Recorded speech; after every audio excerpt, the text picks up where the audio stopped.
September 7వ తారీఖు నుండి 21వ తారీఖు వరకు మహాలయ పక్షాలు మొదలవుతున్నాయి.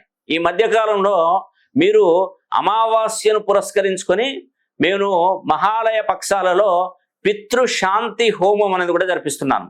అదేవిధంగా మీ తల్లిదండ్రులకు మీరు బియ్యం ఇచ్చినప్పుడు, బ్రాహ్మణోత్తరులకు బియ్యం కానీ ఎక్కడైనా ఇచ్చినప్పుడు, దాన ధర్మాలు చేసినప్పుడు, ఆ రోజు మీ తండ్రి గారికి బియ్యం ఇచ్చినప్పుడు మీరు ఖచ్చితంగా మీరు ఏం చేయాలంటే ఆ టైము, డేట్ ఆఫ్ బర్త్, అంటే మీ యొక్క వంశము, అంటే మీ వంశ గోత్రము, మీ నాన్నగారి పేరు మాకు పంపించినట్టయితే మేము ఇక్కడ పితృశాంతి హోమం అనేది కూడా నేను నిర్వహిస్తాను.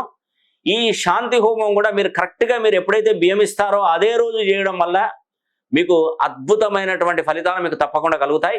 మరి ఈ అవకాశాన్ని పొందాలనుకున్నటువంటి వారు, మరి పితృశాంతి హోమం జరిపించుకోవాలనుకున్నటువంటి వారు ఈ మహాలయ పక్షాలలో అద్భుతమైనటువంటి హోమం అనేది కూడా మేము జరిపిస్తున్నాం. ఇది మీరు రానవసరం లేదండి. మీ పేరు, గోత్రనామాలు పంపించండి, మీ నాన్నగారి పేరు పంపించండి. ఖచ్చితంగా ఈ యొక్క పితృశాంతి హోమం జరిపించి ఈ వీడియో కూడా మీకు తప్పకుండా అందజేస్తాం. ఈ అవకాశాన్ని ప్రతి ఒక్కరూ సద్వినియోగం చేసుకోవాలని కూడా కోరుకుంటున్నాం.